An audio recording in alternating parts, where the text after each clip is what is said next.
I think a lot was spoken about the speaker.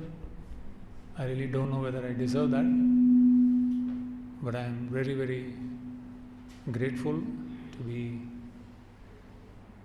getting this opportunity to share for the next 5 days some thoughts, I am sure, which will be very helpful to all of you in your journey to the perfection of life.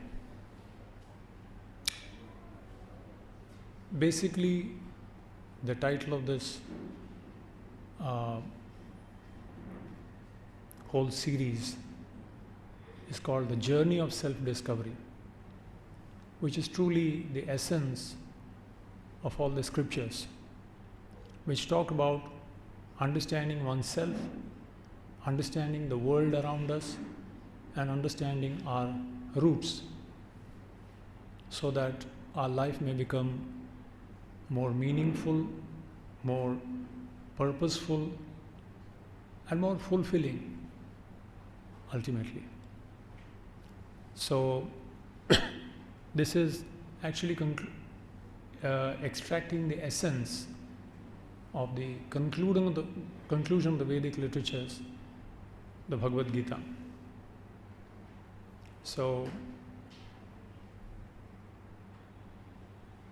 I have several people in the past commenting at the end of this course that some of them felt that they knew something about the scriptures, but they didn't have really an idea of what was what, and they felt it was a wonderful grounding now that they have got to build upon in future.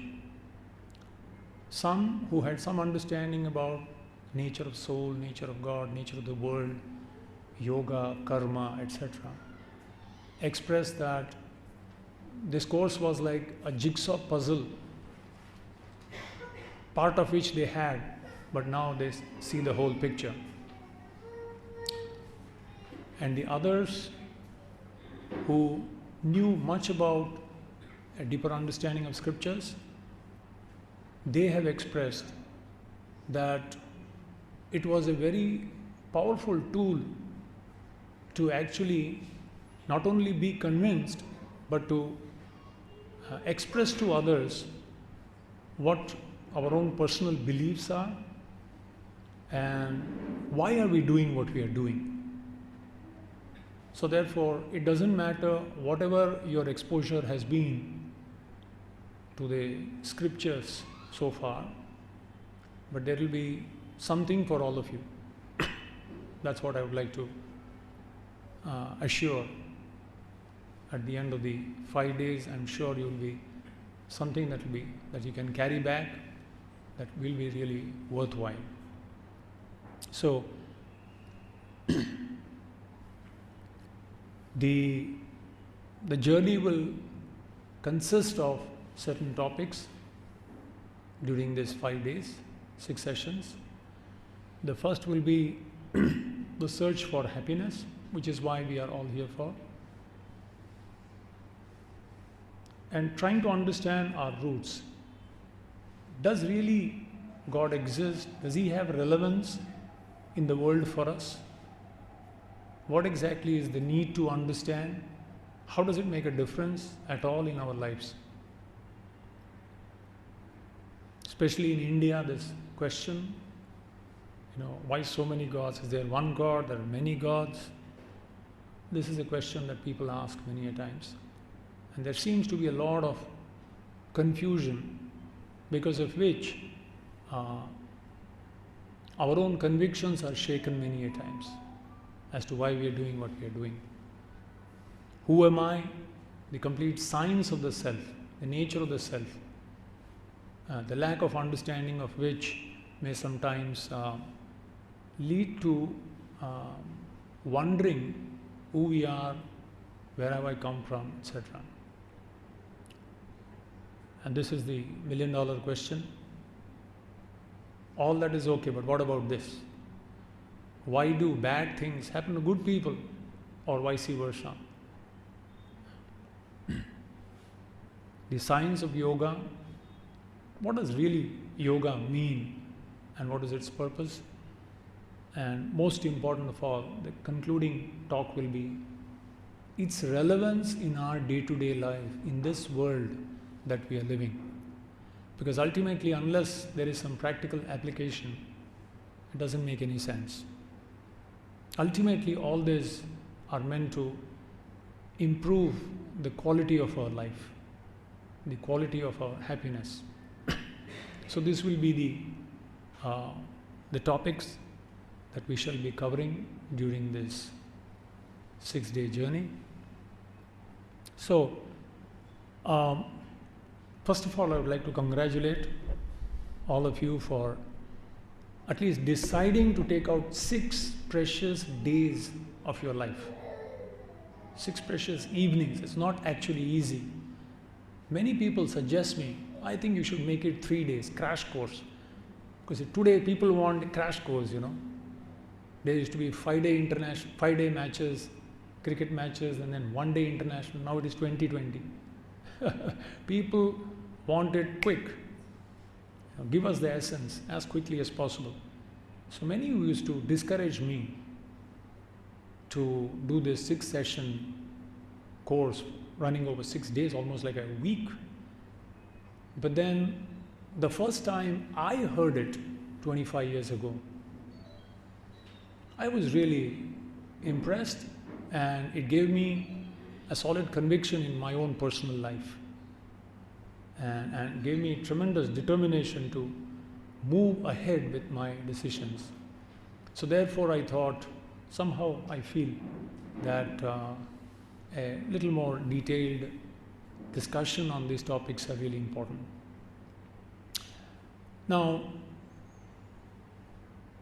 first and foremost, all the genuine scriptures of the world emphasize the value of the human form of life. It is a very unique of all the living entities. This particular form of life, the Homo sapiens as they call it, the human beings, has a very unique role to play. Can make a big difference on this planet. And therefore, first and foremost, it said, what really is the importance of human life? And how is it different from the lower species? The human beings are supposed to be the most evolved, at least on this planet. So how is it different from those of the other lower living entities?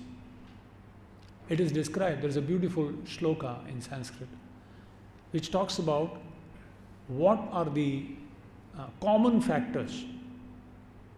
It says there are 4 things that are common between us and the other living entities.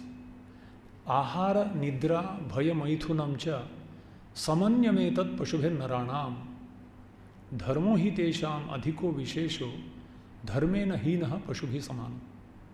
He said there are 4 things that are common between us and any other living entity, any other species of life.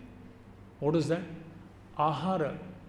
Ahara means we have to subsist on some food. So eating. And nidra. Nidra means to replenish our energy.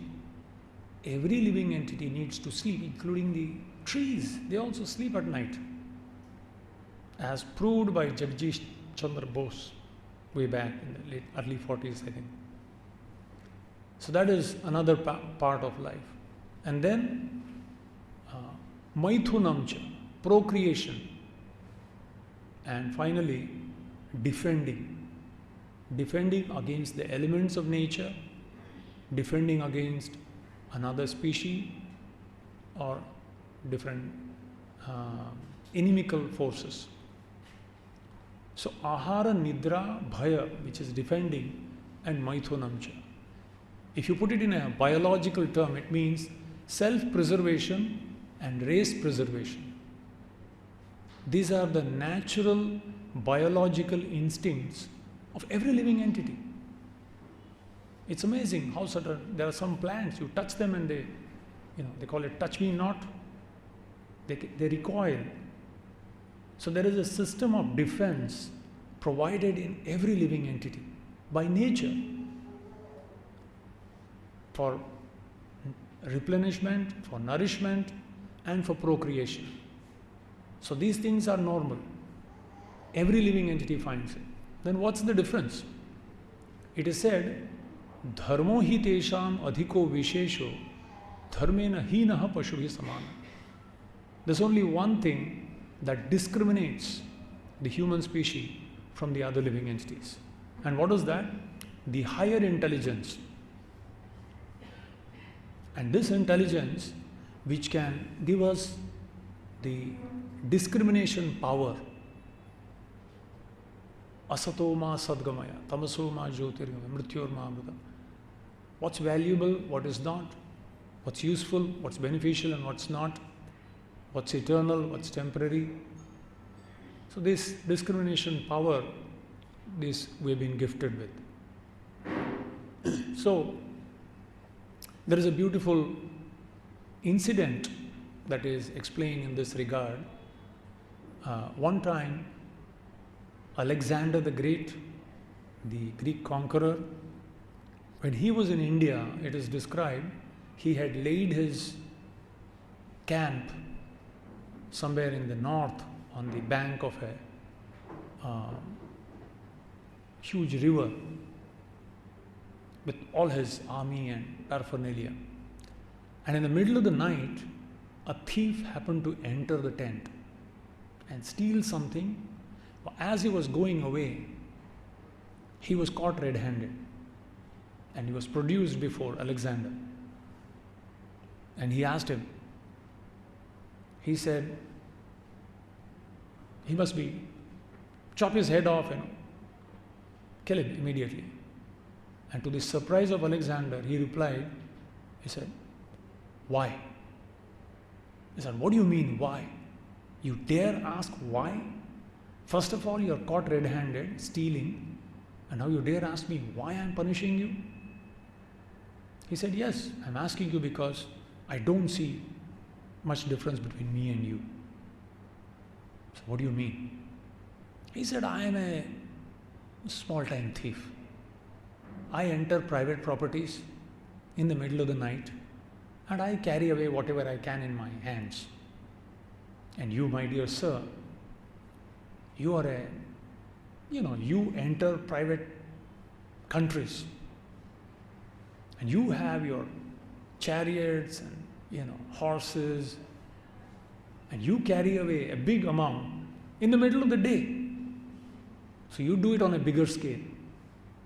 So therefore you are Alexander the Great because you're doing it on a greater scale. The point is, the animals eat, sleep, mate and defend. This is what they do basically. Their whole lifestyle is centered around this. Sometimes they show this National Geographic, beautiful serials. And it's amazing how some people spend their whole life trying to photograph this lifestyle of our life cycle of these animals in the forests.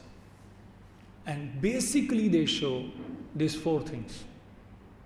How these animals make arrangement for eating, for sleeping, how for procreating, and for defending themselves against other species or against the elements of nature. This is common. And that's what we do.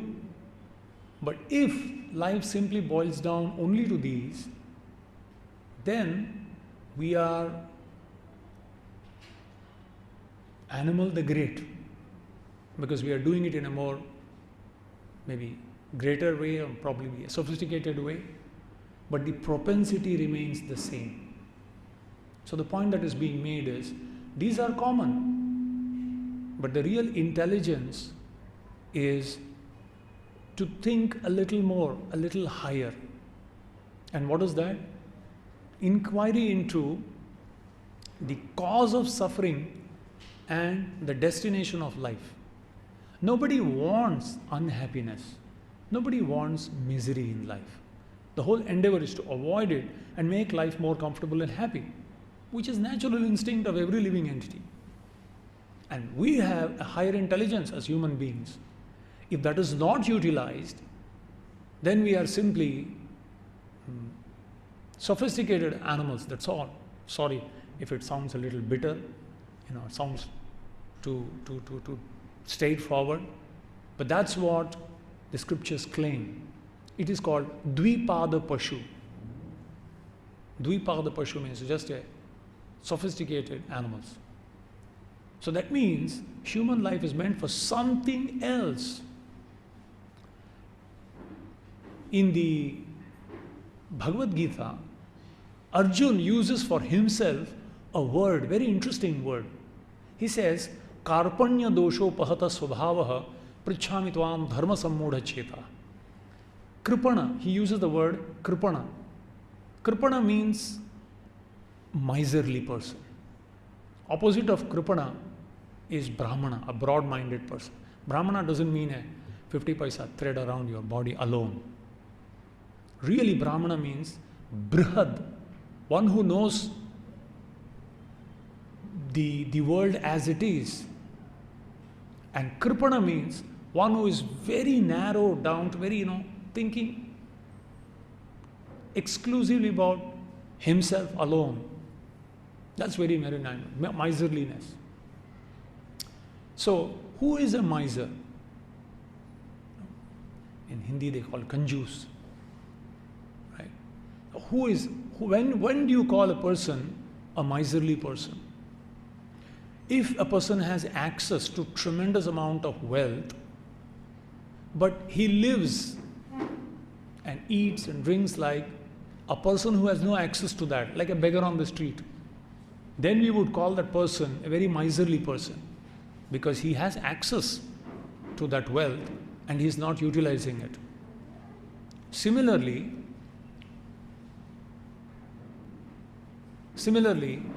the human life has been gifted with a tremendous wealth of intelligence. All the progress that we have made as human beings is because of this intelligence. It's tremendous wealth. However, if this, I think sound is, you reduce the sound, yeah. So, if the human intelligence is not utilized, and merely we use that to do the activity, what the animals also can do it, who have no access to this particular wealth, then the scriptures call as very miserly, kripana. And one who recognizes that wants to utilize the natural gift of intelligence, of discrimination, to achieve a higher level of existence, a higher quality of happiness than mere that is available even to the other species. And therefore, that word used, kripana. Now, what should be the utilization of intelligence? Ultimately for two things. Atyantika dukha nivritti and atyantika sukha pravritti. Real intelligence means to permanently remove all sorts of misery from this existence of ours, our own life and the lives of others, and to make life as happy as possible, as long as possible, as much as possible. Makes sense, isn't it? Makes logical. If you see, all our scientific technological advancement is geared towards this. How to make life more comfortable, happy, and how to remove all the inconveniences and miseries and sufferings, whether it is in the medical field, whether it's in the communication field, transportation, it's all towards reducing the sufferings and increasing the comfort and happiness. Right? So similarly, real intelligence, especially in the human form of life, should be utilized for these two things. Number one, the cause of suffering. I do not want some things in life. Why is it being imposed upon me? How I can actually get rid of this?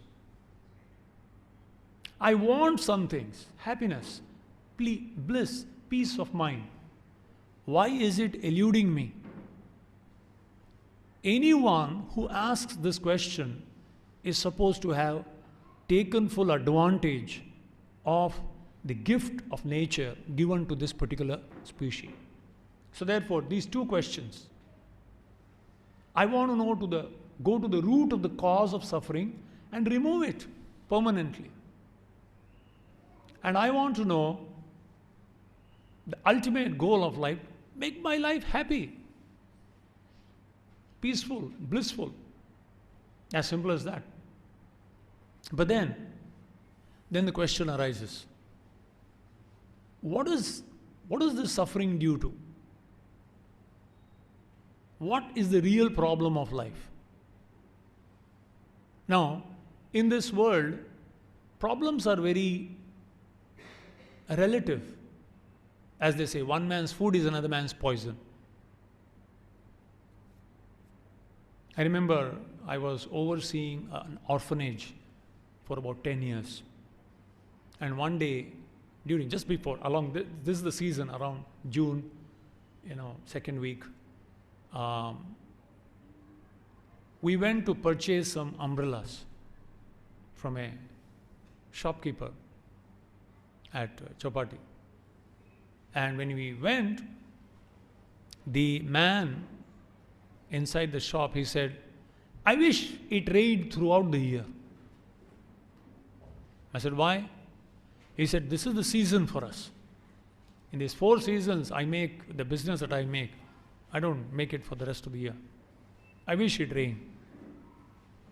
And as I came out, I saw these people on the street who were living on the street.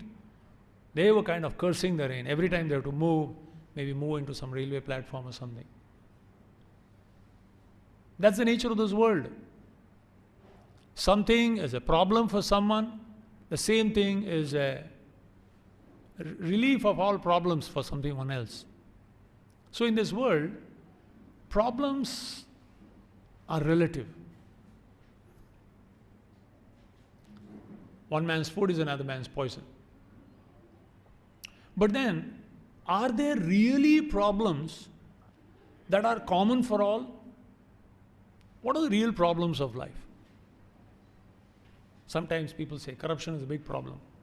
Yeah, one who gives is a problem. One who takes is a solution for some problems of his. I don't say I'm approving it.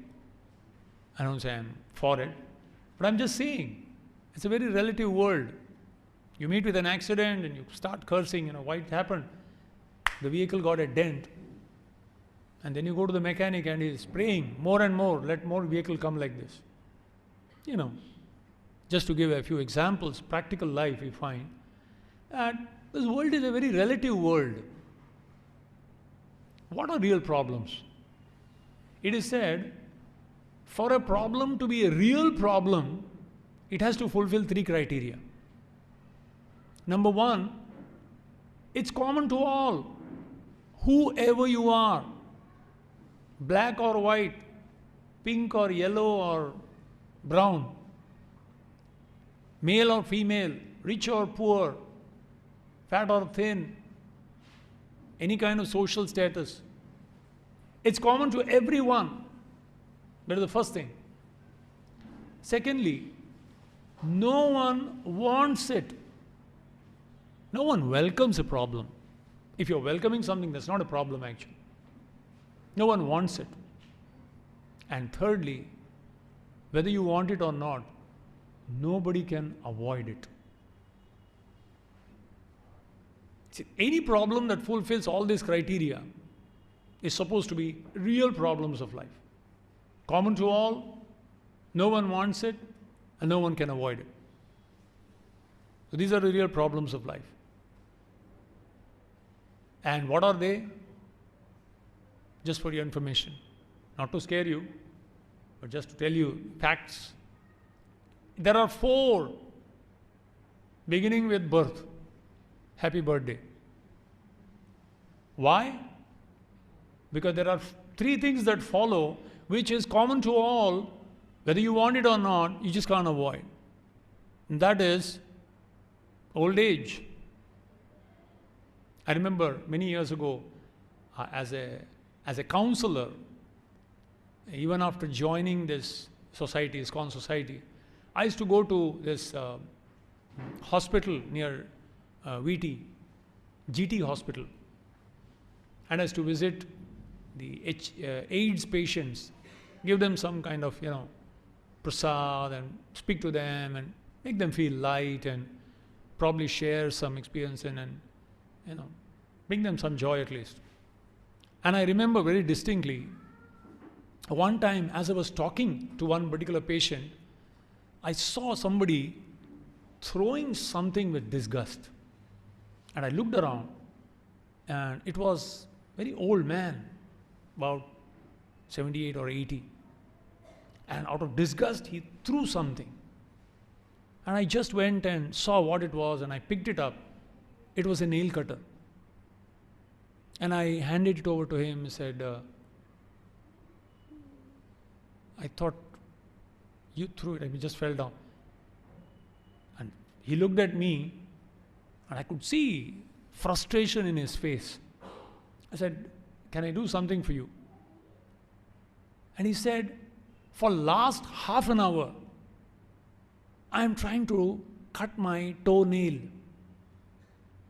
And the damn thing, I'm not able to do it. And I said, can I do it for you? I said, what's wrong? I mean, you could do it yourself. Then he tried to explain. And then for the first time I realized, wow, this was like 25 years back. I was more younger.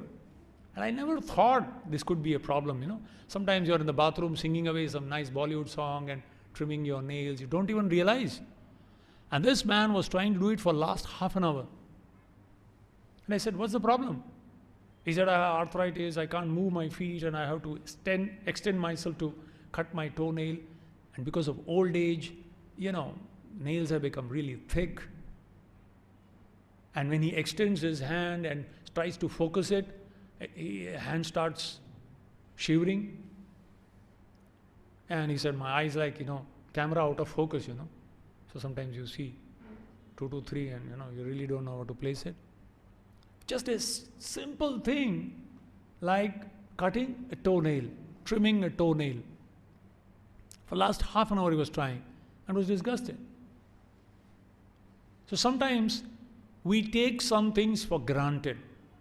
It's amazing. We see it all around, but we do not experience it. Oh, that I may also go through this. Inevitable. Generally, whenever I invite people, why don't you come and attend this Journey of Self-Discovery course? When very young people, college students, when I approach them, what is their first question? How much you charge? And whenever I approach old people, which floor? Is there a lift? Their whole way of thinking is totally different. They ask, which floor? Is there a lift? Paradigm shift.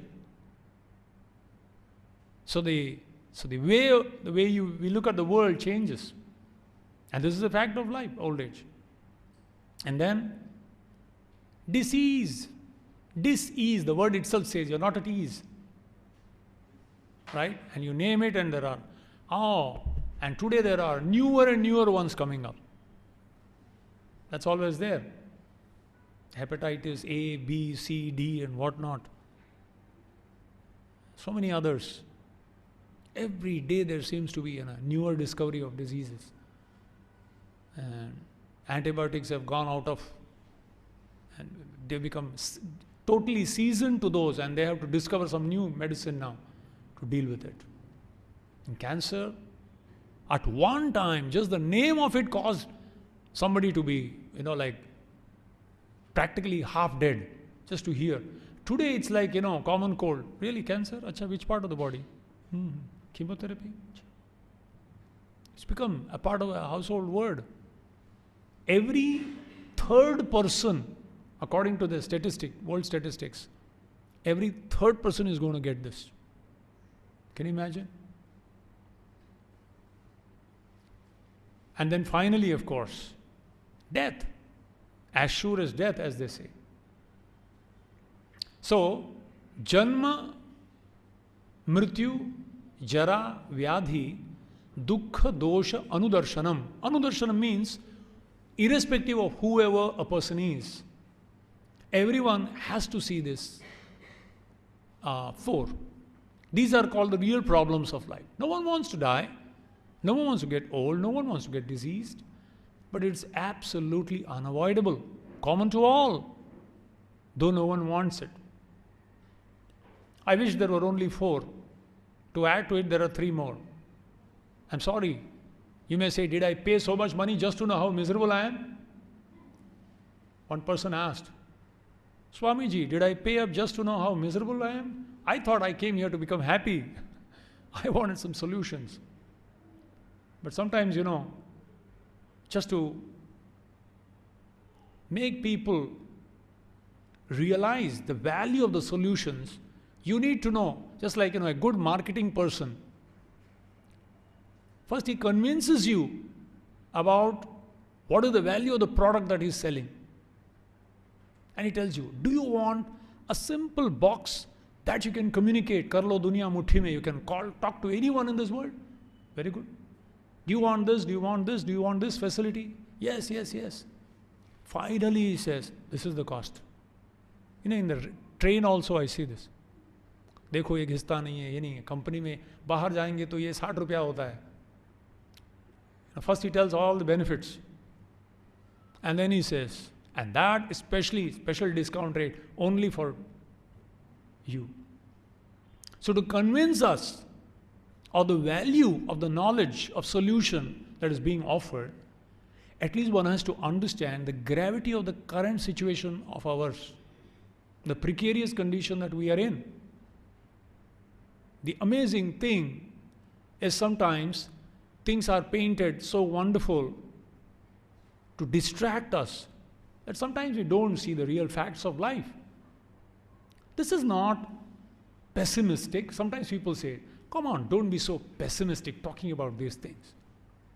It's just like, suppose you're going in a boat in the sea and you're looking at the sky and the beautiful cool breeze and the blue sea, and someone says, sir, there is a hole in the boat. क्या है यार, mood खराब करता है. आकाश देख, पानी देख, हवा महसूस कर. ठीक है सर, पर होल जो है ना, if that is pessimistic, then I wonder what optimism is.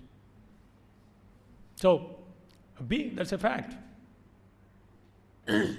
So there are three more things that is added. And these are facts of life. Just because it is, we can't take it for granted. We have to address it. We have to deal with it. And if possible, try to overcome this. That's what truly human life is all about. It's not meant for the animals. They just live out their life. But a human being can inquire. I don't want certain things. Why is it being imposed on me? I want some things. Why is it eluding me? So it says there are three kinds of miseries. It is called Trividha Tapa. Tapa Traya. Tapa means miseries and Traya means three.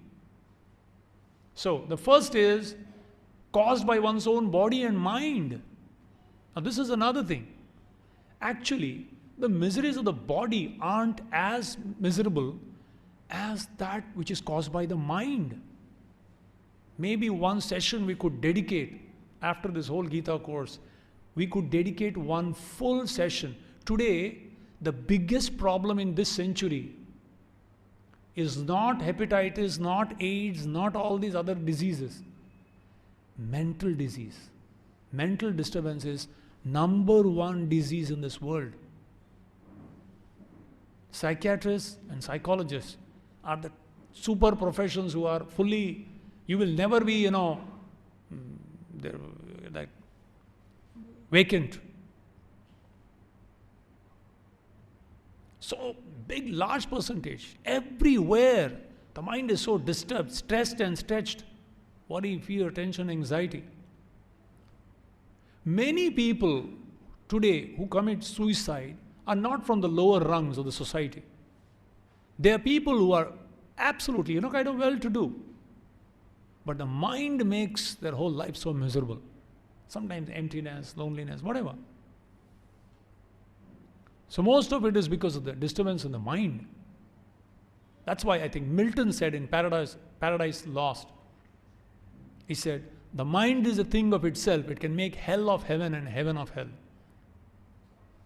Mind is a very powerful thing. It has tremendous influence.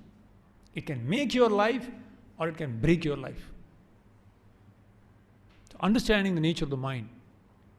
And misery is caused by one's own body and mind. You can have everything and be miserable. And you can have nothing and be blissful. That's the mind. That is the potency of the mind. And then, caused by other living entities. Now after my post-graduation, I was working as a counselor for speech and hearing impaired people, So sometimes children of deaf children, their parents would come and I would do the test and diagnose, and then I have to tell them. Very painful thing to tell their parents that the child is having, profound hearing impairment for the rest of their lives. No solution. They have to live with it. Especially if they're girls. So, during that period, 3.5 years of counseling, I found out one thing. The first part of counseling is rapport building. You build a rapport and kind of get to know them and make them feel at home, comfortable. And I would ask one question. I would say, so, is everything all right? Are you happy? And say, yeah. This is okay, that's okay, that's okay. But there would always be a but. Yeah, I'm fine, but one living entity can make your life miserable. It can be one of your closest relative. It can be one of your family member. It can be one of your neighbors, or the neighbor's dog,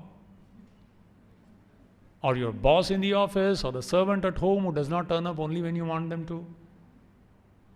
One living entity can make your life miserable. And sometimes we feel, if this one person goes away from my life, I think life would be blissful, heaven on earth. Believe me, this will never happen. I will tell you, on the 4th day we will discuss this. It will never happen. It's like Ravana's head. You chop one and another pops up. It will, invariably. And you wonder, this one person, as soon as that person goes away, 2 more can pop up. If you're fortunate, only 2. Otherwise, there can be many. So this is called Adhi-daivika klesha. Adhi-bhautika. Another living entity. One of my friends recently, a few years back, shifted to Mira Road. So, and he was working nearby. So I said, wow, you must be happy now. You settled down, got an amazing working wife. He wanted a working wife because, so that everything could be more comfortable and relaxed. Both of them, their work spot was so close that they don't have to get into the difficulty in transportation. And then school was nearby. They got a child, very healthy, beautiful, chubby child. Rosy lips, teeth within. Everything was so nice, and the school is nearby, market is nearby. They don't have to move out. Everything is all right. I said, you must be really happy, na? I said, yeah. But I was thinking there will not be but he says, sure enough there was. But I said, what? The mosquitoes. Machhad bahut sat aate hain. He had some racket-like thing going on whole day, playing cricket or playing tennis with the... So, I just thinking, one living entity can make your life miserable. It can be not just only human beings, it can be other living entities. And there are 84 lakh species, don't worry. Can't to alternate, many alternates. So that is called adhibhautika klesha. Misery is caused by other living entities. And lastly, misery is caused by natural disturbances. We experienced it when it did not rain on 6th June. Too hot, problem. Too much rain, problem. No rain, problem. A tsunami, problem. Or some cyclone, problem. Something or another. Or some snowfall somewhere, or something or the another. And we find this in spite of all of this technological advancement. No wonder in the last few years, we have made tremendous technological advancement. Last century, this century. In every field of life, practically.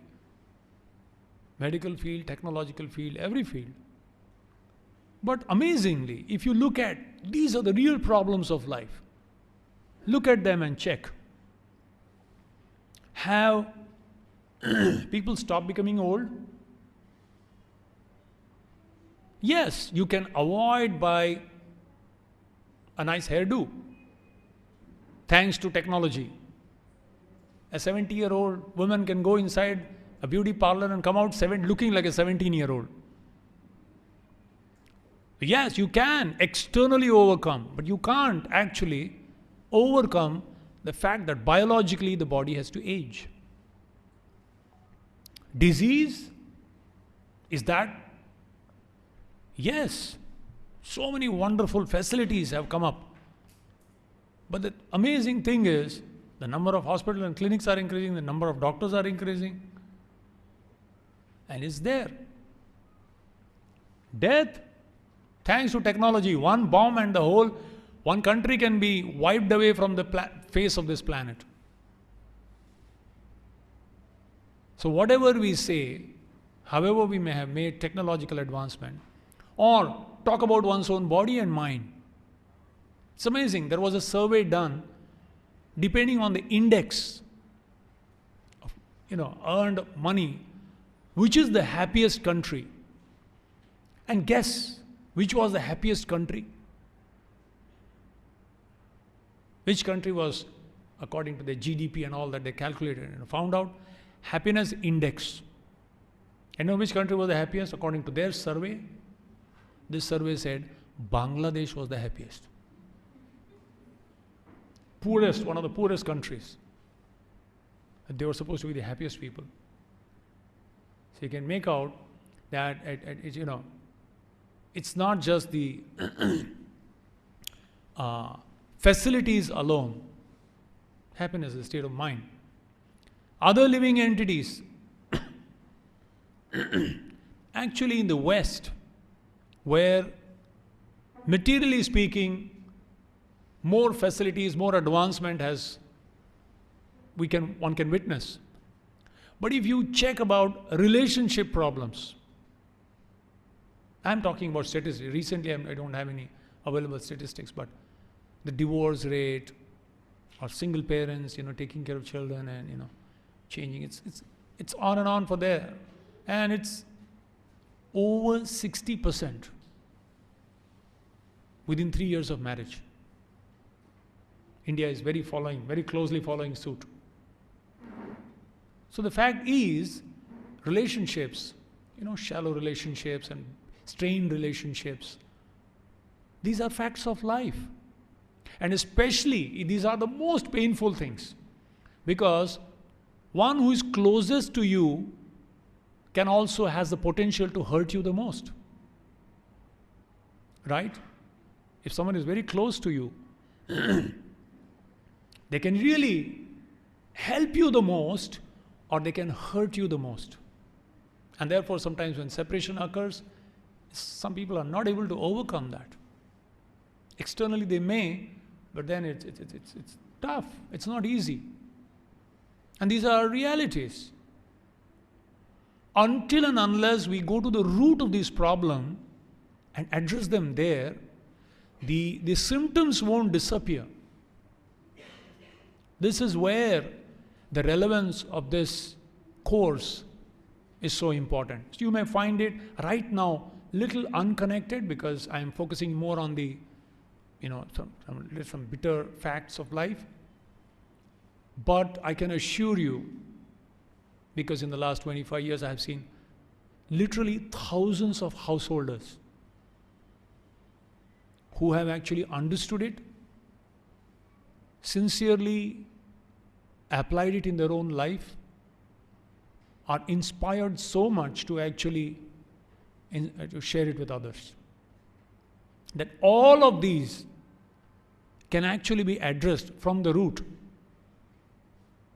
That's why the relevance of this particular course. Now, again, the same problem. Is mere material advancement the solution to the real problem of life? We may say, and it's a fact, that in the last few decades, technology has advanced more than ever before in history. In every field of life. Every field of life. But then, have the real problems of life reduced? Have they been overcome?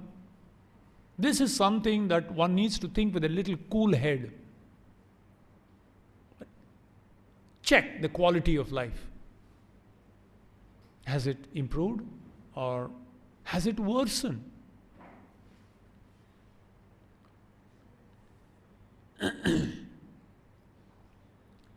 Oh, this is another one? This is not the one that you changed? Really? Yeah. Okay.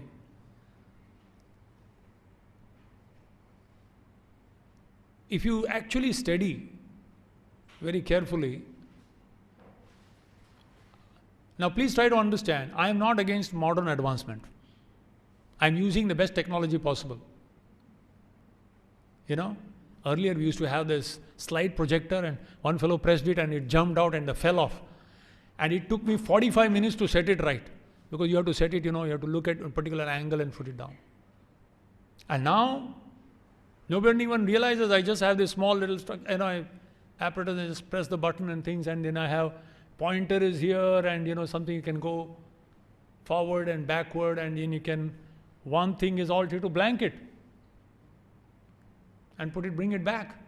It's amazing, isn't it? I'm like a yogi, with some siddhis. I just do this like that and things disappear and things appear. Really speaking, no wonder people have full faith that one day technology will give solution to all the problems of life. They're convinced. One day science will, though it is a blank check right now. Post-dated check. But if you actually study, has it really addressed the problems of life? But the fact is, can you imagine?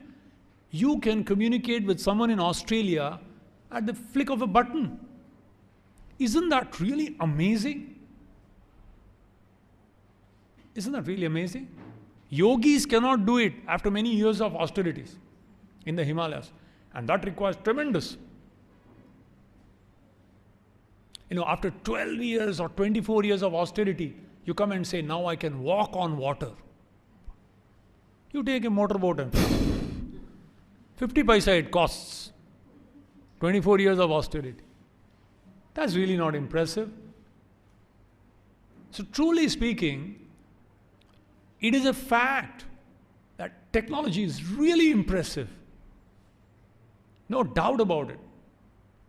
And one can utilize it. We are not against. A knife is neither good nor bad. In the hands of a surgeon, it can make a life. In the hands of a hoodlum, it can take a life. So please try to understand, I am not against technology. I am for technology. The best, most sophisticated, updated model.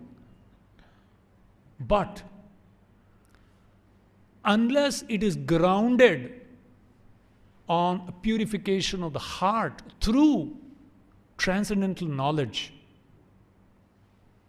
one will not know how to utilize the beautiful gifts of nature for one's own happiness and the happiness of others. Because if you are not in harmony with your own selves, if you are not in harmony with the world around, and therefore that is the place where this knowledge comes in handy. We can utilize it for the upliftment of the quality of standard of human life. That's the purpose.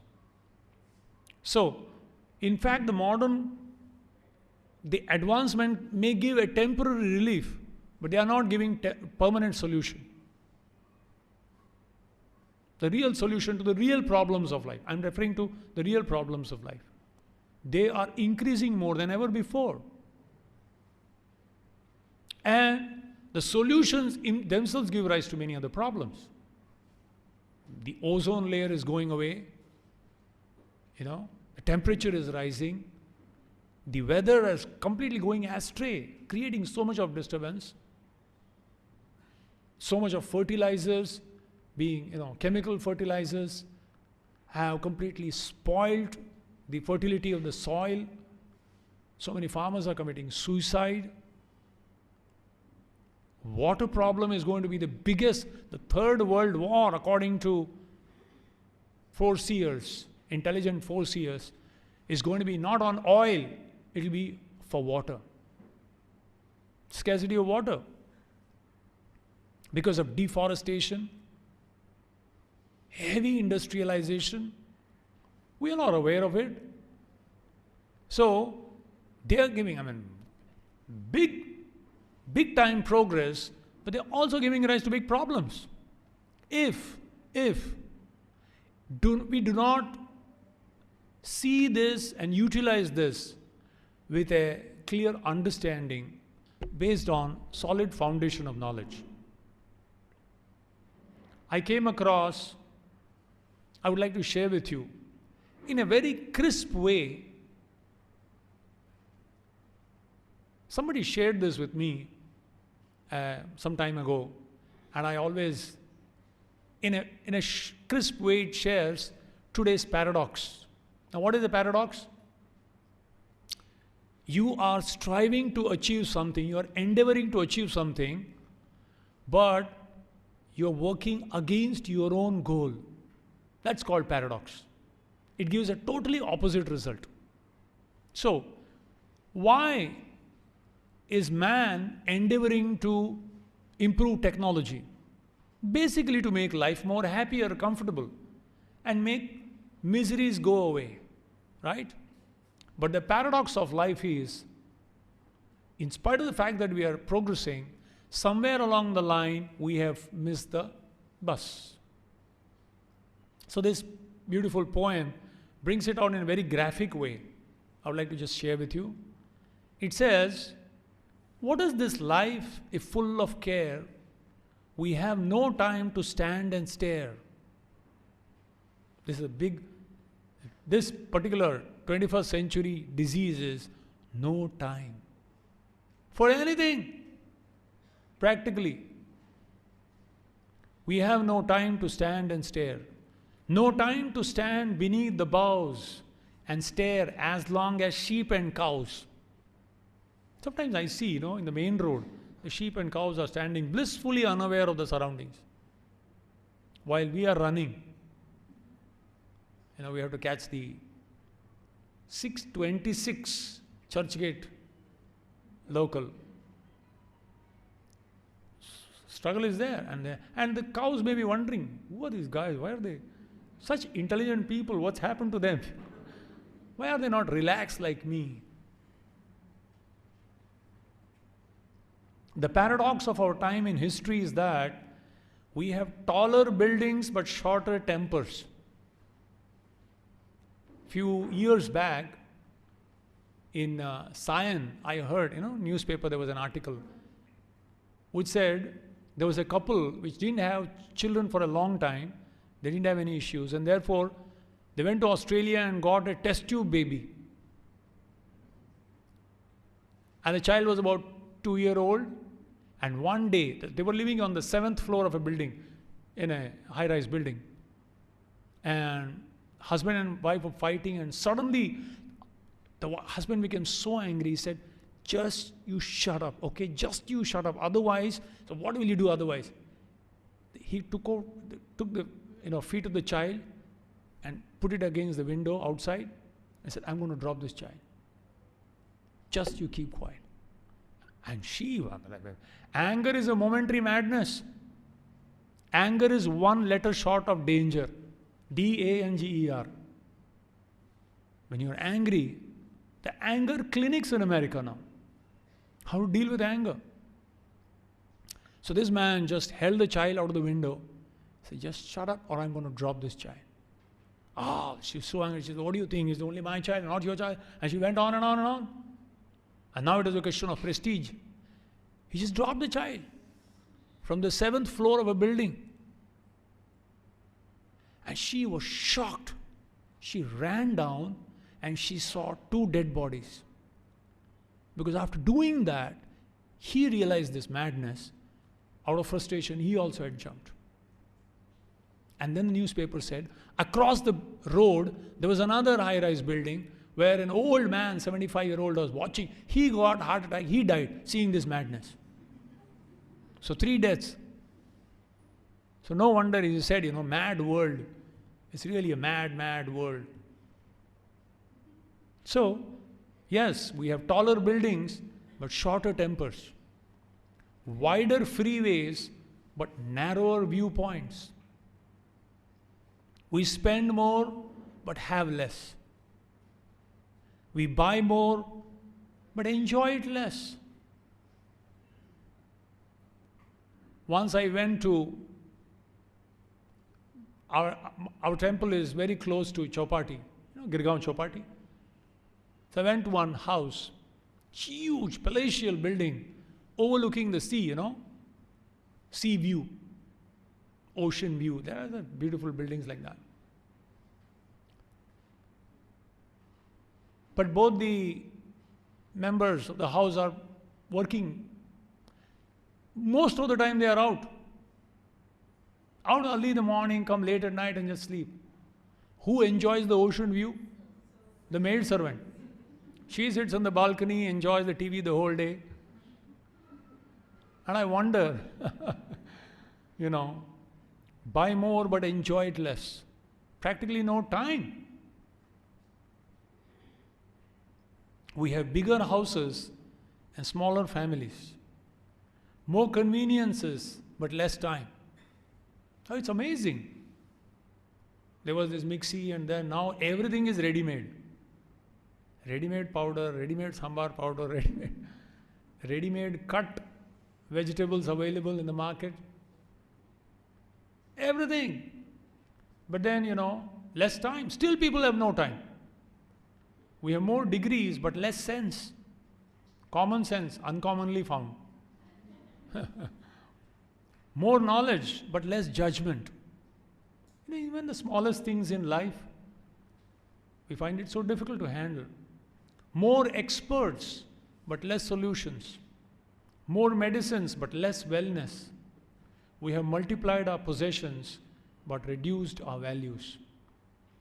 We talk too much, love too seldom, and hate too often. We have learned how to make a living but not a life. We have added years to life but not life to years. Quality of life has suffered. We have been all the way to the moon and back, but have trouble crossing the street to meet the new neighbor.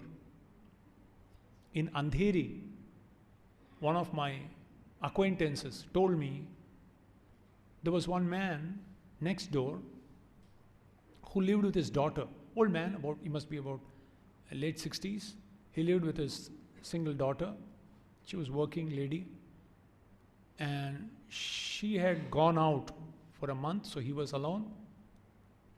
And the neighbors noticed that in front of his door, There were 3 newspapers, 3 milk packets, and 3 garlands. Flower wala comes and puts. So when they noted that 3 of them are there, that means they got a doubt that why they have not informed, that means something is there. She is gone, but he's there. Is he there or not? So they rang up, the police came and burst open the door and found out he was dead for 3 days.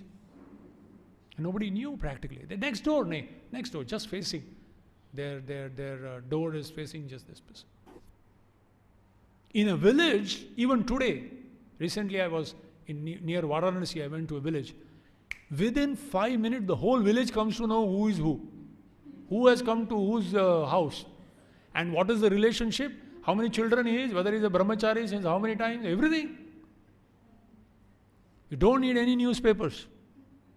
Wildfire. Amazing. Immediately people start, spreads. But in Mumbai, you may be living with your neighbor for years and they don't know who they are. Practically, absolutely no idea. For years, because hardly they are seen. Most of them move out and come back late at night. We have conquered outer space, but not inner space. We have cleaned up the air, but polluted the soul. We have split the atom, but not our prejudices. We have higher incomes, but lower morals. We have become long on quantity, but short on quality. These are times of tall men and short character. Every other day in the newspaper you read, this scam and that scam and 2G and 3G. And it just goes on. It really reduces the morale of the general people at large. Just to look at one person on integrity, it gives so much of confidence and hope and faith. Similarly, one person like that, you really get, it is so frustrating many a times. Steep profits and shallow relationships. No wonder, actually, if you see the amount of money nowadays, earning of money is there, but relationships are so shallow. These are times of world peace but domestic warfare. More leisure but less fun. More kinds of food but less nutrition. These are days of 2 incomes but more divorce, of fancier houses but broken homes. It's a time when there is much in the show window and nothing in the stock room. Very interesting. In the scriptures, this age is called Kali Yuga. You know that? It's called Kali Yuga. Now what does this Kali mean? Quarrel and hypocrisy. Kali means kalaha. Kalaha means jhagada or dambhikta. Quarrel and hypocrisy. And hypocrisy means basically very good packaging but no product. Substance is lacking but packaging is very good. And that's what Kali Yuga is all about. Even a Brahmana, if he has a thread, Dekho Maharaj, I be Brahmana. A taxi driver sometimes tells me, shows me, hum bhi Brahmana. So, very good package, we are impressed. We really don't care about the quality of the substance, the product. That's what Kali is about. Emphasis is more on the externals than the substance. Life, it makes you think. A short, crisp, but perfect, comprehensive analysis of mere technological advancement without advancement of the values of human life founded on this knowledge, transcendental knowledge of the truths of life, real truths of life. And therefore, we have one, but it should be grounded on the other. And that's what we are here to discuss. Now, somebody may ask, all right, where have we gone wrong? What exactly is the solution? The solution is the mirage of happiness, that is the propaganda of the advertising industry, is exposed by a real analysis of this knowledge. It's very interesting. You know, in the desert, when an animal strays into the desert sometimes, some deers, it strays into the desert. And it's struggling, and it's a hot sun, hot sand at the bottom. Its whole existence is drying up. And suddenly in the distance, it looks at the beautiful water, the life-giving source of source of life. So with all the little energy that it has, it gathers up and runs to get the water, drink the water. And when it dives, more hot sand comes into its mouth. And then it realizes, my God, all my endeavor to reach to the water is actually waste. Recently I was in Bahrain. I was there for 3-4 days. And I saw this. Till now I had heard about this. We went into the desert. And there, you really feel the water is there. It is so realistic. You're driving and you see it. And as we went there, it was still a little away. And it was still a little away. It's like a carrot that is dangled in front of an ass. One more step and I'll get it. One more step and I'll get it. They say, no, dangling the carrot. So it was like that. So it is promising us, buy this and you will be happy. Do this and you will be happy. Touch this and you will be happy. But you do it and you find, well, I did that, but where's that what I was looking for? Somewhere along we have missed it. It has just slipped away from our fingers. So what is that? So then it says, truly happiness in and of itself is not merely the gratification of the senses. If gratification of the external senses alone would lead to happiness, then everyone in this world would be very happy if they had access through money to certain facilities. But we find that the richest countries are most of the times, even though externally very opulent, in substance there isn't any life at all in that sense. And that kind of, I know many families who settled abroad, but as soon as their children started growing up, they decided to come back. Just no, we can't wait for this. That'll be really tough. So they decide to come back.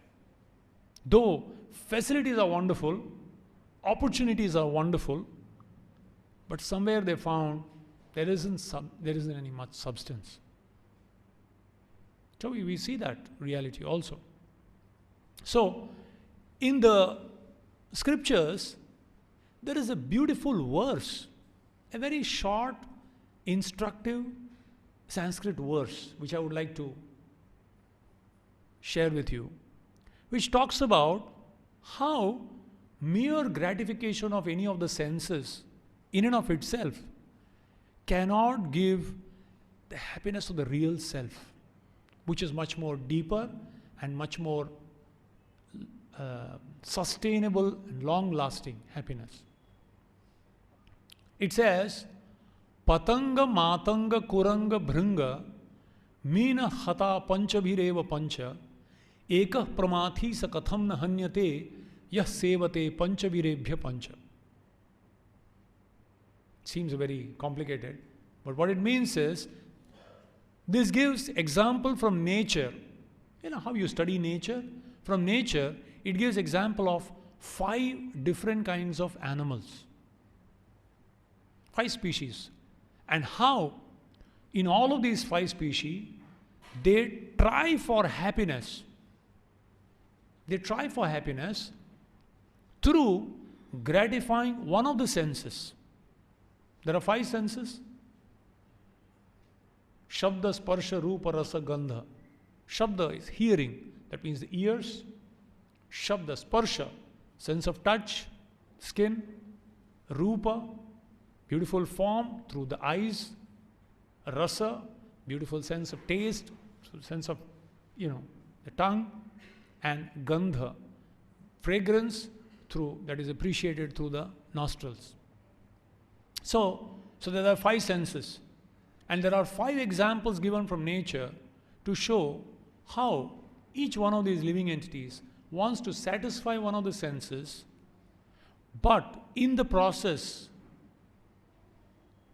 leads itself to its doom. First is patanga. Patanga means the worm, fire moth.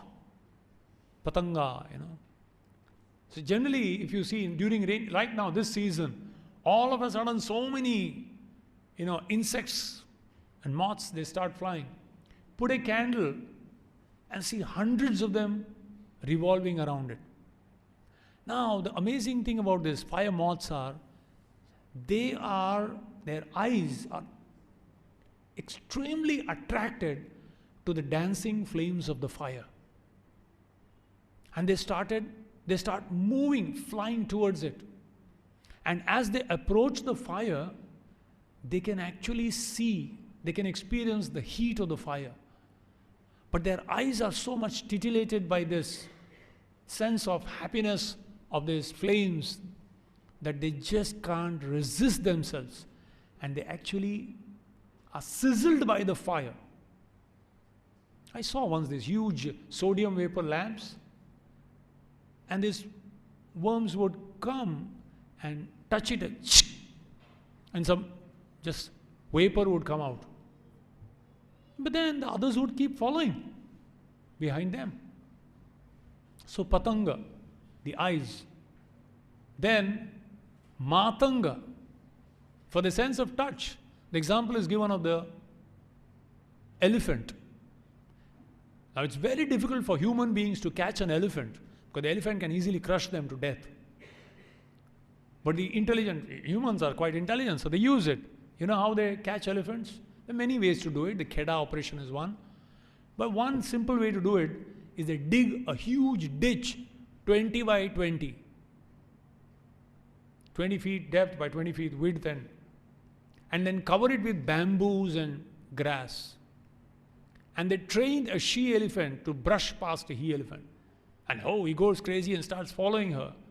And she's trained to come near the pit and go beside. And he madly rushes and falls into the pit.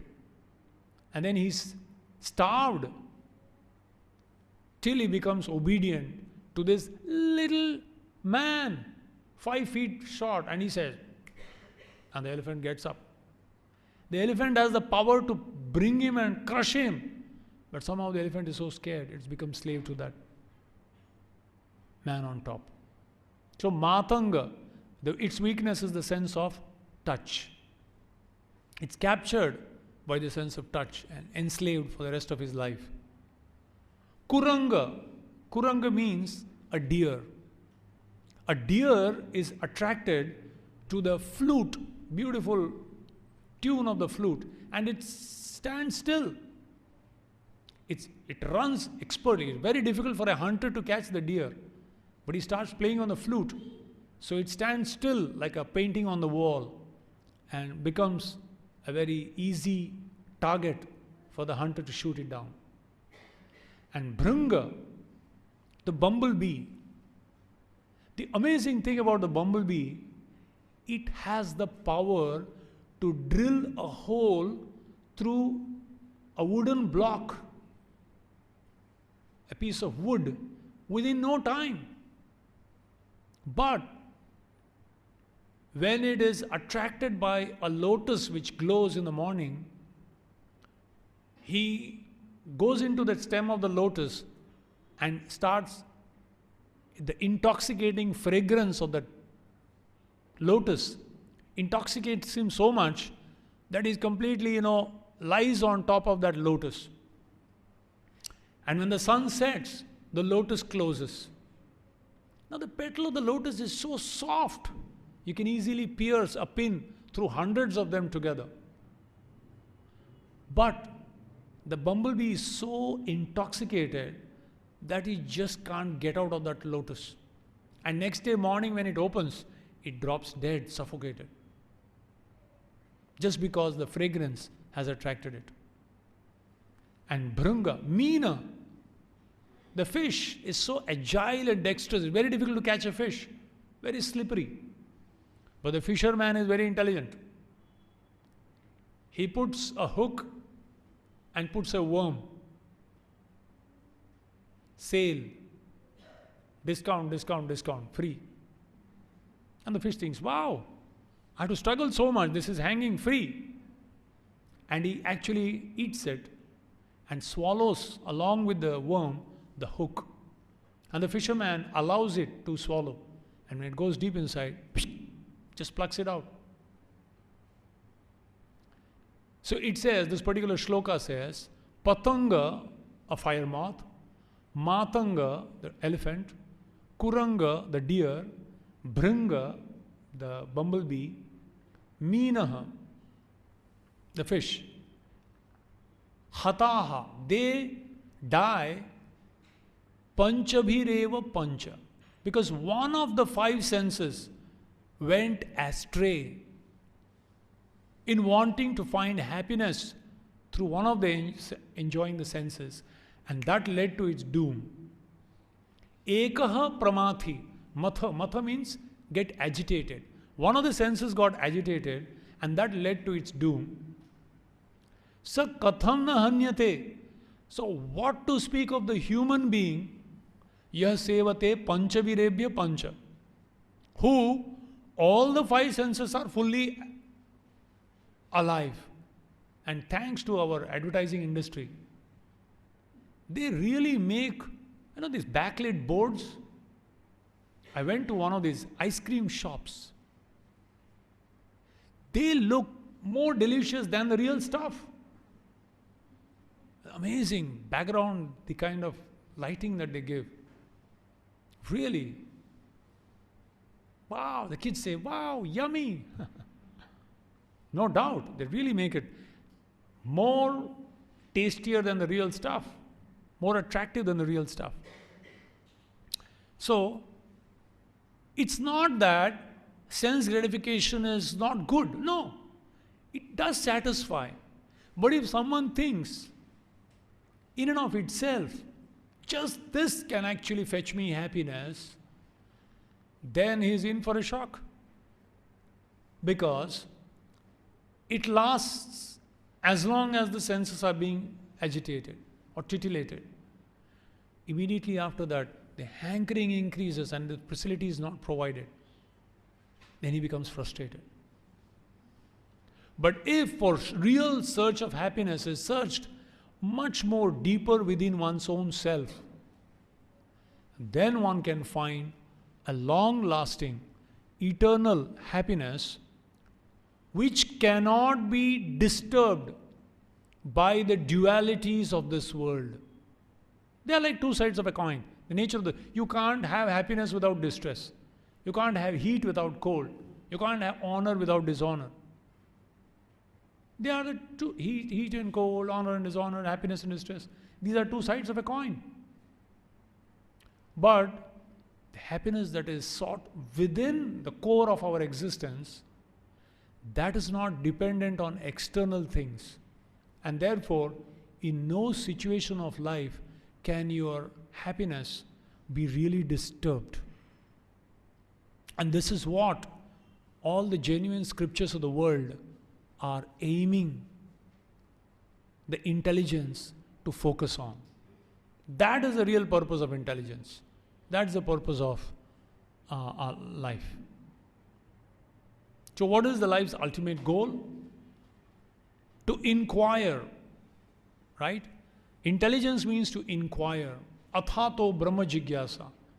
The Vedanta Sutra, the first aphorism, the first formula is, now that you've got a human life, please inquire.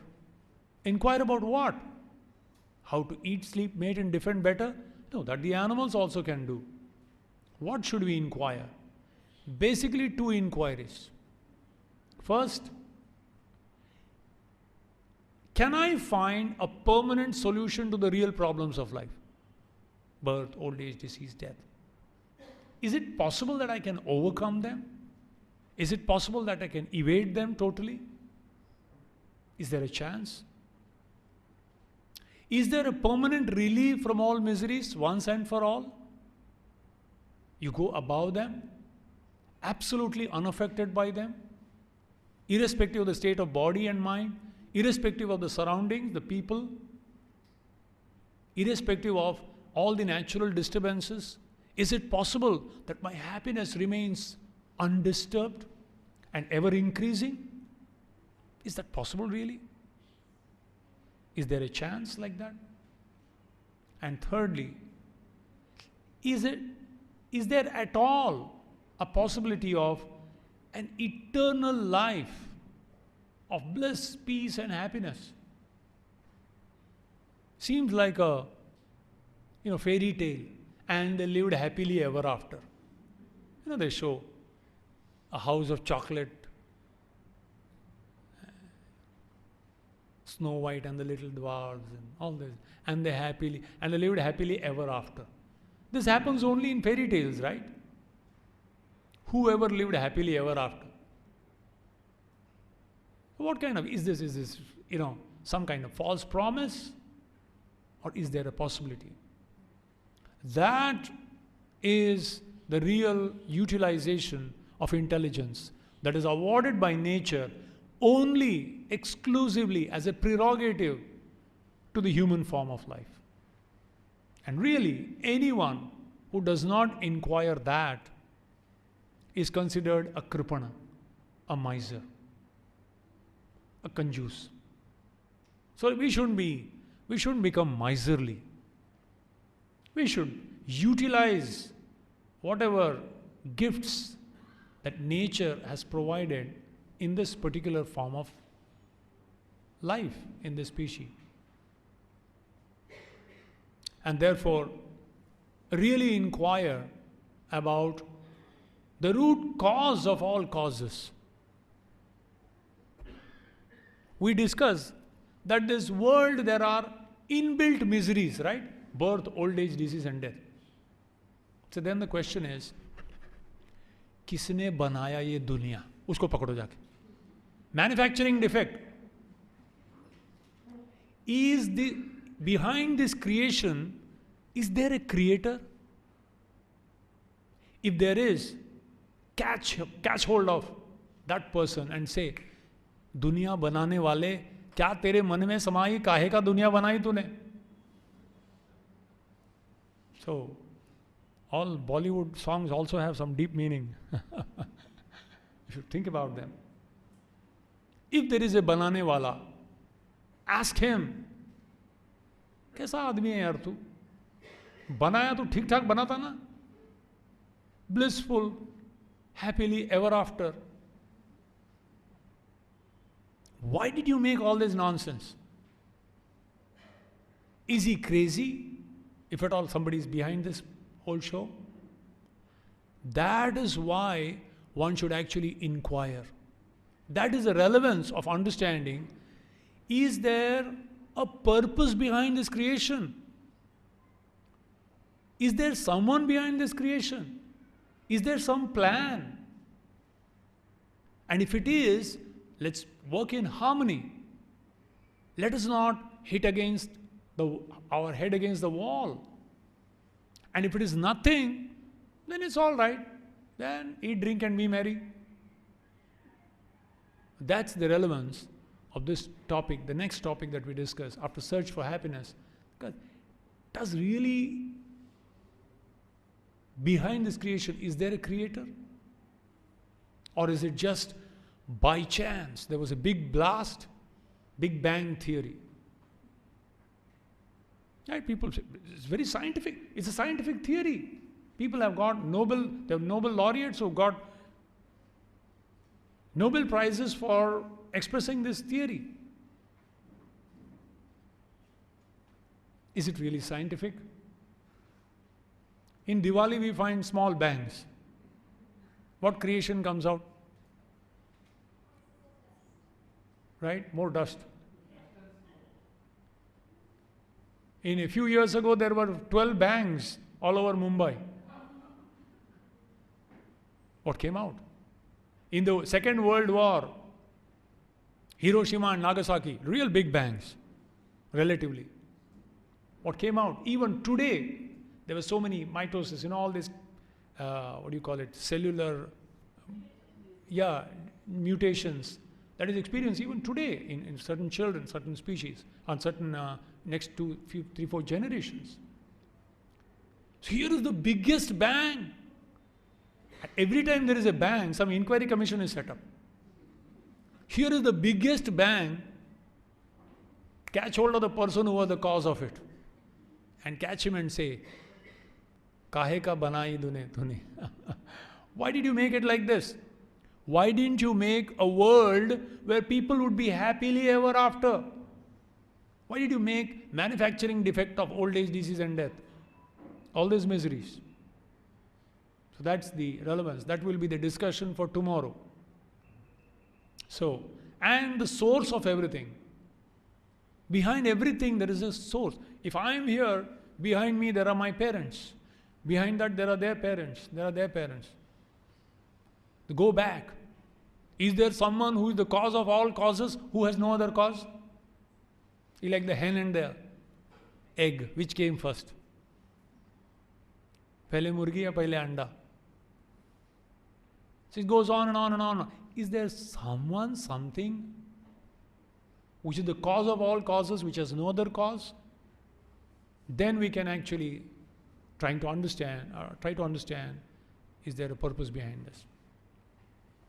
So to quickly summarize, can we have this light off, please? I'll just quickly summarize. Actually, the program will take a vote, since we are a democratic country and we are still fresh after voting.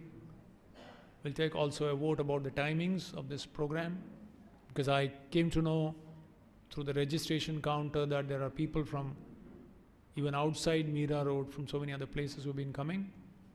So we will fix up a time. So I'll just quickly run through what we discussed in our presentation so far. So here we see a beautiful little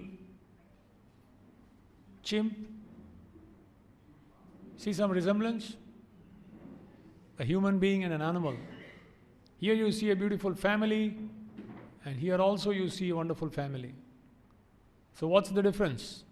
And what's the commonality? The commonality is they eat and we eat. But of course, they use their, straight off. But we may cook it nicely and, fry it. We eat in a more sophisticated way. I challenge any yogi in the Himalayas to sleep like this. Amazing how the animals can sleep anywhere. Thanks to technology, we sleep. Of course, in Mumbai you can't even sleep because you have the alarm going on. Because you have to catch the, church gate fast. So hardly you're in always anxiety. Mating, we also do that. Defending, the animals may do it with their claw and their teeth. And thanks to intelligent human beings, we do it with very sophisticated weaponry. Now we may have a press of a button, a whole, country can go off. Thanks to all kinds of bombs that we have created. So, potentially, these 4 things, eating, sleeping, mating and defending, ahara, nidra, bhayamaithunam cha, is common. So what's the difference? We are doing it under the table, or they are doing it under, we are doing it over. If that's the only difference, then how different are we? We are only one amongst them. A sophisticated, polished, well-dressed, 2-legged animal and nothing more, according to the scriptures. If we do not utilize the God-given intelligence offered by nature as a very special gift in the human form of life to actually inquire, who am I? Where have I come from? I want peace of mind, happiness, bliss. Why is it eluding me? I do not want sufferings in my life. Why is it being imposed upon me? This is the beginning of human life. And understand the real problems of life. Of course, birth is not a problem, but that is the source of all other problems. Of course, even that in one sense. Imagine any yogi sitting like this for 9 months. 9 minutes we can't use this posture. Old age, no one wants it, no one can avoid it, but it's common to all. Disease, and eventually, it doesn't matter what belief you believe in, which culture you belong to, which religion you belong to. It's common to everyone. And therefore, these are the real problems of life.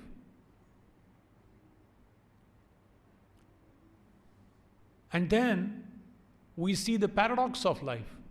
In spite of the fact that there are tremendous progress, simultaneously you find the dualities. Yes, no doubt. We have gone to the Mars, we have gone to the moon. There was also an article talking about honeymoon on the moon. But then the fact of life is, how have we successfully addressed the real problems of life? So externally, yes, no doubt the progress is made, and Kali, that's what it is, Kali Yuga. But substance, in terms of quality, we have fallen short. It's a day of machines. The machine practically does everything. You don't need to do anything. But unfortunately, man is turning to become like a machine. Our lifestyle has become so mechanical, lacking quality. The subtle happinesses of life, smallest things of affection, love, quality time for our loved ones, we are not able to give. Somewhere along, we have actually missed out on the real things in life. There was a cartoon in one particular magazine. It speaks all. Anything, you name it and they have it at the fingertip. But look at this person's face. That's what our situation is. And the Bhagavad Gita and all the various scriptures of the world talk about how truly sarvam jnana plavenaiva vrijinam santarishyasi. The Gita says, this material world is compared to a sagara, ocean. Bhava sagara. Bhava means repetition, birth, death, old age, punarapi jananam, punarapi maranam, punarapi janani jathare shayanam. So these are waves of birth, old age, disease, death, miseries caused by body and mind, other living entities, natural disturbances. These are the waves of this ocean, of this material existence. And in that, eventually, everyone is forcibly drowning. However, the Gita says, this transcendental knowledge, Arjun, that I am offering you here, sarvam jnana plava. Plava means the boat. So the transcendental knowledge that is given in the scripture is compared to a boat that can help the drowning person, if they get onto it, to cross over the ocean of material existence and go over to the other side. Crossover. And that is the relevance of the particular knowledge that we are discussing. As I expressed last time, can we have the lights on? Yeah. Last time when I made this presentation, every time I make this presentation, the first day, people are a little disturbed. And one man, when we had a question answer session, one man straight away asked me, Swamiji, did we pay to realize how miserable we are? I said, If you are feeling like that, I think the purpose of the first day is successful. Because the purpose of this presentation is to pull the rug from under our feet. We are in our comfort zone. Generally, the tendency of the mind is to not see the reality like an ostrich. Don't talk about it. Yes, there is no use in talking about it if we have no solution for it. Why talk about it at all?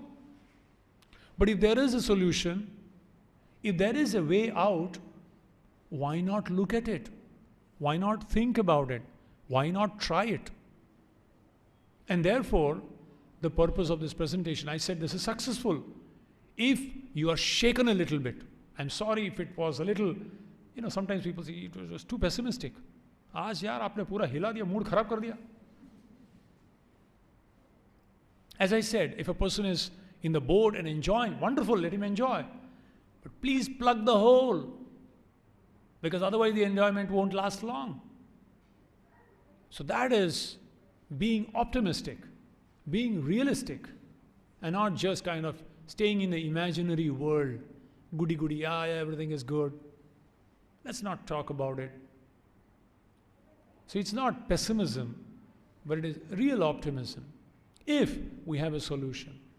And as I expressed, we are not against technology. We are not against science. We want to utilize the best of science because you can access more people. You can change, transform the lives of millions through technology. Today, really, technology. One press of a button and in the YouTube you can send this.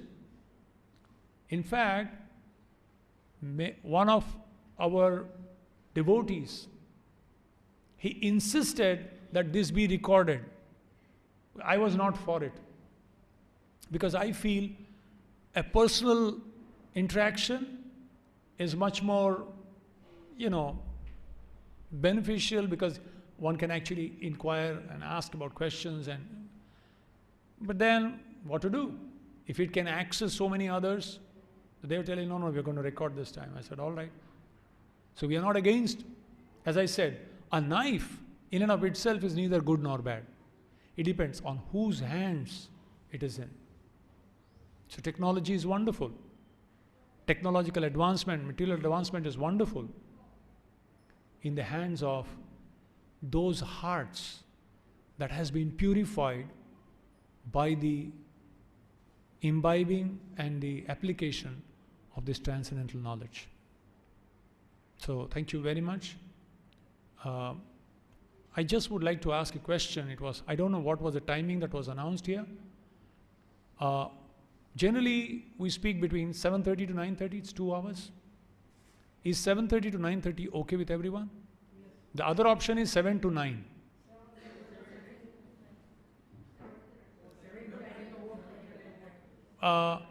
We will take a vote, no doubt. But even if one person is not able to come, it has to be 100%.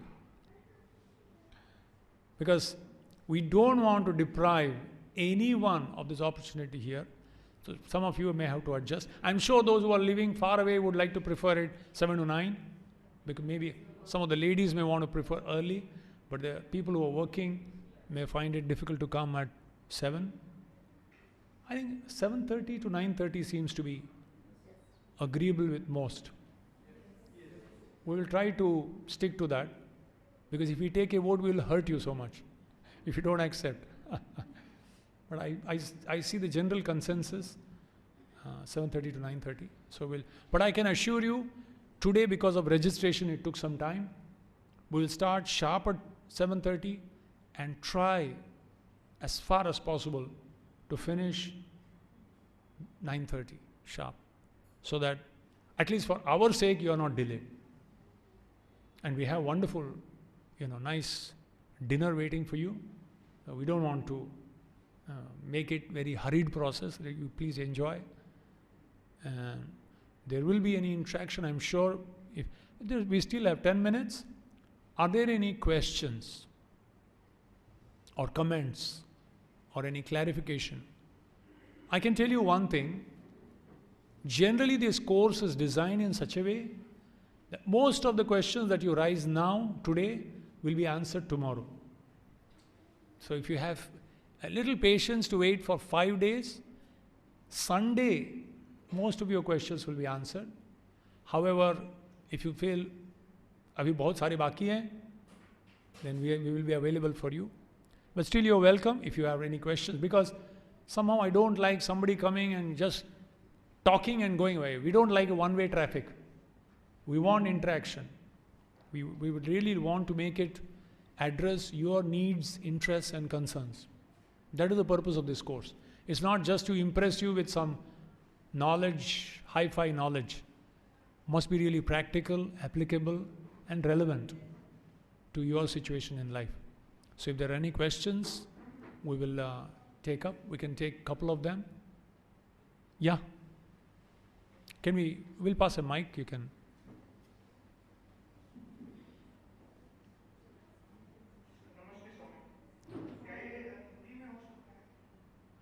Hindi में actually Hindi में भी हम करते हैं. हाँ 20 अगस्त okay 20 से 24 अगस्त को हिंदी में कर रहे हैं हम लोग.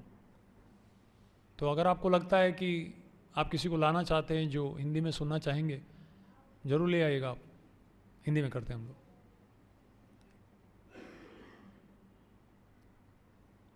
Anyone else? Any comments on what we spoke? Yeah.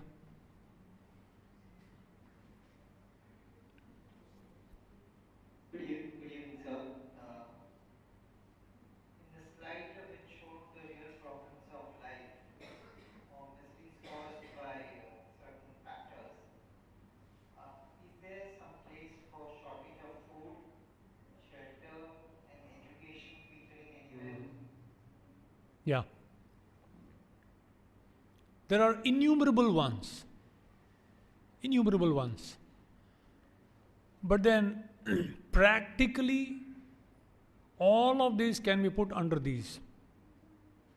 Say if you talk about, let's take one. We talked about shortage of food. Right? Really speaking, there is never in this creation, the way the world is created, there is never a shortage of food. It is really created by the human beings. There is one beautiful author from Britain, he made a very good statement. He said, there is enough in the world for everyone's need, but not enough for one man's greed. So really what is problem? And you know something? 99.9% of the problem are created by human beings. The other species have no problems. If they were to occupy the planet for the rest of eternity, there will be no problems. But because we are intelligent, and if it gets perverted, that causes scarcity. So the real problem is not in the creation, it is here. It's here. So most of what you're talking is a resultant of lack of this knowledge, which pollutes the heart with lust, anger, greed, envy, pride, illusion. And that leads to consequential. It's like a chain reaction. That leads to this, that leads to this. So therefore, this problem, what we are telling, is the fundamental issues of eternal existence. And through this knowledge that we are going to discuss in the next 5 days, anyone who has access to this, the Ishopanishad says, Ishavasyamidam sarvam yatkincha jagatyam jagat tena tyaktena bhunjita magrada kasyasvid dhanam. If everyone to be satisfied with what their needs, this world would be heaven in a day. So much of it is because of lack of this knowledge. And that will be taken, and this is real knowledge. Knowledge, I read another definition. The most crisp and the most comprehensive definition ever of knowledge He describes knowledge, this person describes knowledge as 5 words. Today's knowledge, today's so-called education. Information, information, information. No transformation. Knowledge is meant to transform. Today's knowledge is only informative. Vidya dadati vinayam. A tree that is laden with fruits bends down. A man with intelligence utilized for understanding the truth of the world, nature of this world, the nature of self and nature of the creator, bends down, becomes humble. You know, बड़ा हुआ तो क्या हुआ जैसे पेड़ खजूर औरों को छाया न दे फल लागे अति दूर. So Kabir, I think, says this. Says, so becoming big only in terms of dry knowledge, academic knowledge. Just like this science, we have so much knowledge, isn't it? What is this modern science? Amazing amount of knowledge of the world, which we are exploiting for our purposes, but we are still not addressing the real problems of life. So the purpose is actually to deal with that. Is that clear? Are you satisfied? Okay. Thank you. One last, because 3 is very auspicious number. Yeah. Hare Krishna Swami and Hare Krishna to everyone. My question is, I'll just brief my experience, brief throughout my experience. As you started in the beginning about the commonalities and differences between humans and animals, suddenly a question pop up in my mind, because I also saw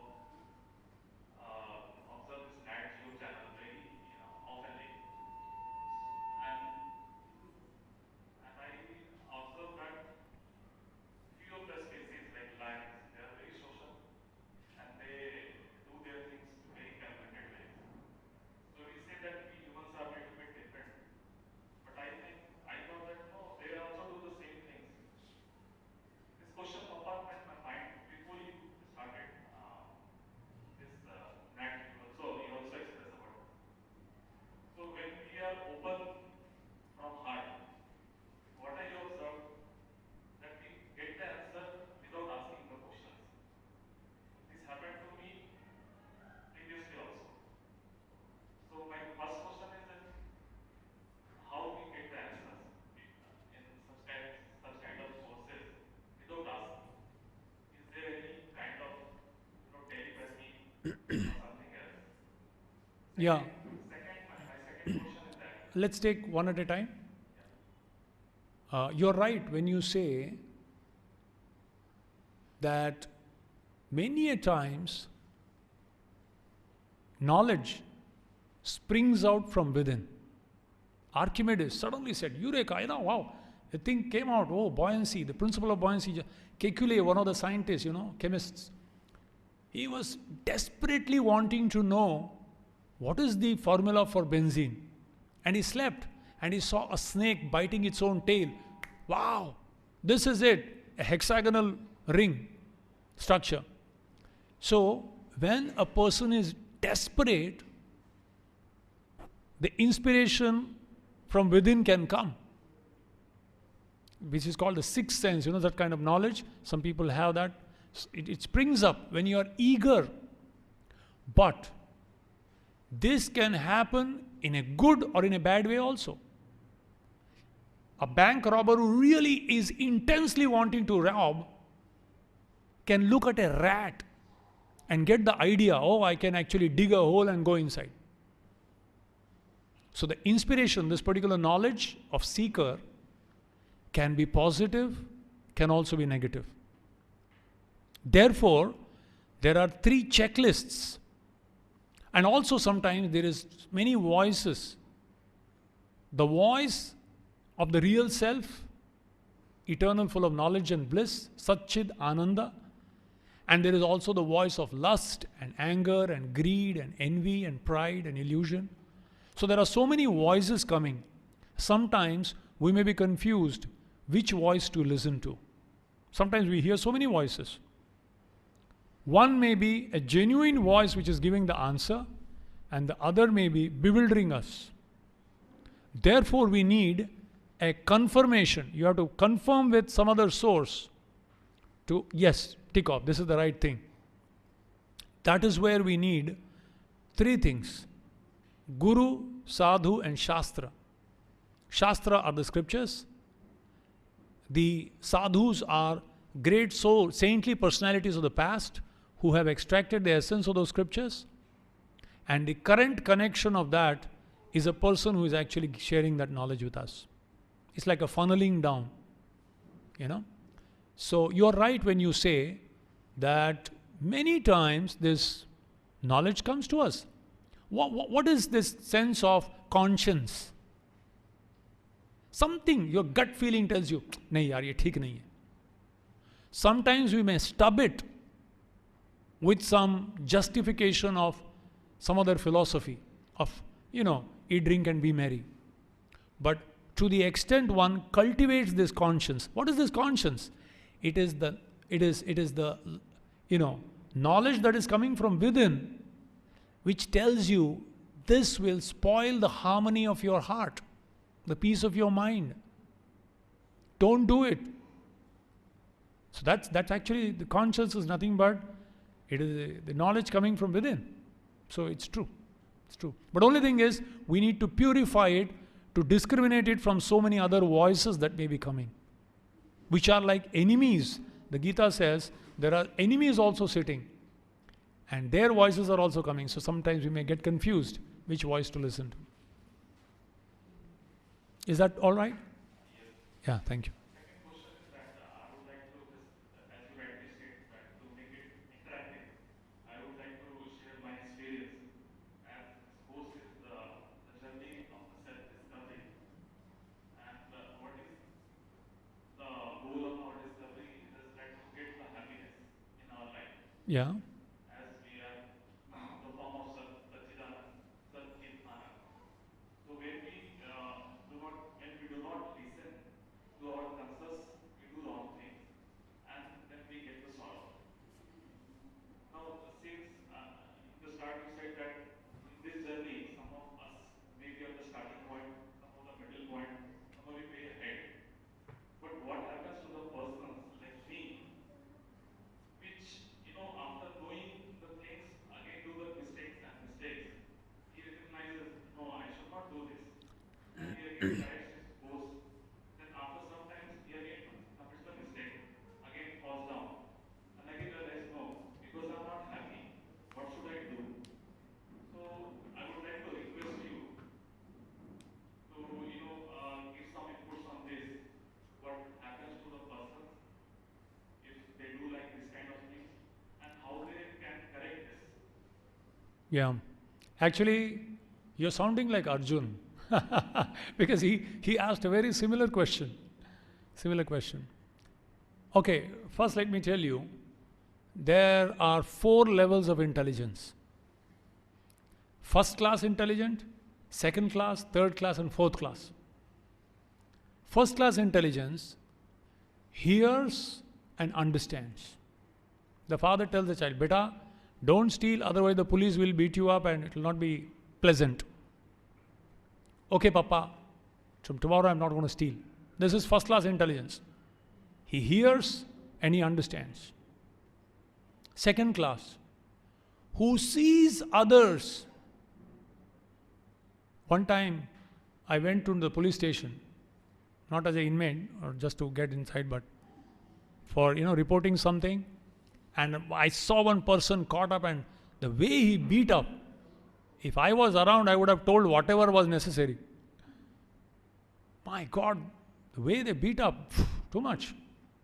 So when you see someone suffering, my God, this is old age, this is disease, this is death.